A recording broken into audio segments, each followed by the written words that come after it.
Pemirsa, pemilu yang akan dilaksanakan secara serentak pada 14 Februari 2024 sangat ekstra lantaran harus menjaga dan menciptakan lingkungan tertib dan damai. Dikarenakan dalam pemilu 2024 kada hanya memilih presiden dan wakil presiden, tapi memilih perwakilan DPD, DPR RI, DPRD Provinsi, dan juga DPRD Kota dan Kabupaten.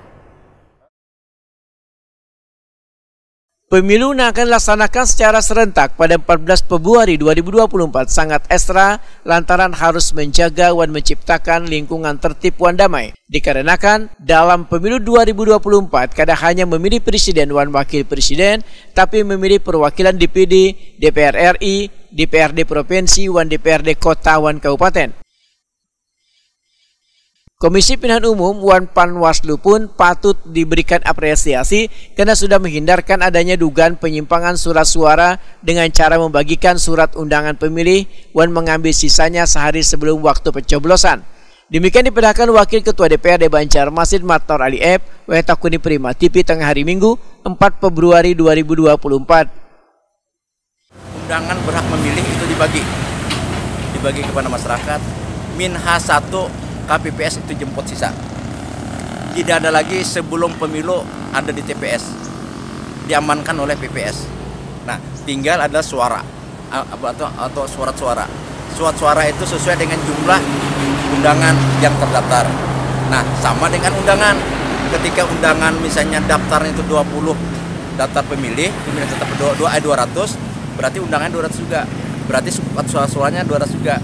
Nah, tapi dalam kenyataan ketika Ketua TPS itu menyampaikan kepada masyarakat, ada orang yang datang pergi, pindah datang pergi.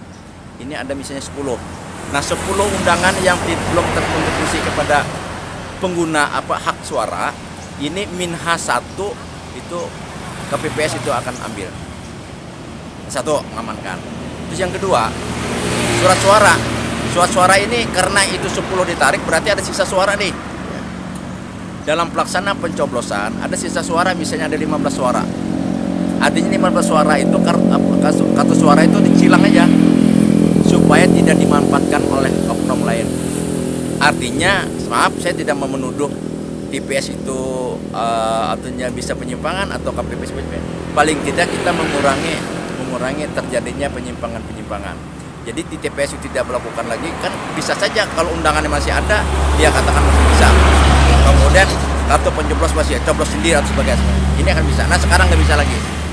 Itu sudah diamankan oleh KPPS di kelurahan. Asal kartu suaranya itu ketika ada sisa bikinkan berita acaranya itu disilang.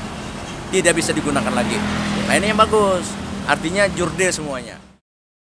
Caleg DPRD Provinsi Kalimantan Selatan dari Partai Golkar ini pun meminta kerjasama KPU dan Bawaslu dalam menjaga ketidakadilan dalam pemilu perlu ditingkatkan karena kekhawatiran adanya dugaan penyalahgunaan surat undangan pemilih dan sisa surat suara di TPS. Perlu adanya kecermatan dari seberatan pihak supaya tercipta pemilu yang benar-benar jujur dan adil hingga melahirkan wakil rakyat yang benar-benar dipilih oleh warga. Matnor Ali F meminta seberatan petugas pelaksana pemilu untuk menjaga kesehatan serta melakukan persiapan dengan baik. Tidak ada lagi yang bisa memainkan suara atau bisa menggelombongkan suara. Ini saya berikan apresiasi kepada KPU, informasi rapat seperti itu. Jadi tinggal ada kerjasama antara KPU dengan Panwaslu untuk mengawasi itu. Sehingga yang di TPS murni kemudian lagi ditransferkan ke KPPS itu menghimpun saja. Menghitungnya adalah di kecamatan. Tidak ada kewenangan TPS. KPPS tidak ada kewenangan. Nah, takutnya kalau ada penggelombongan terjadi. Jadi terantisipasi. Ini bagus saya rasa. Ya, mudah-mudahan pemilu tahun 2024 ini kita tentram, aman, sukses, terkendali semua daerah. Dan juga termasuk petugas-petugas itu sehat semuanya, tidak ada yang korban seperti yang dulu. Ada yang sakit, ada yang meninggal. Mudah-mudahan sukses. Kita sukseskan pemilu tahun 2024 dengan tentram, aman, dan terkendali tanpa ada gejolak sedikit pun di sebuah daerah, khususnya Kota Banjarmasin. Matnor Ali F berharap warga untuk menggunakan hak pilihnya pada pesta demokrasi pada tanggal 14 Februari 2024 untuk menentukan nasib Banua Wan bangsa ini ke depan.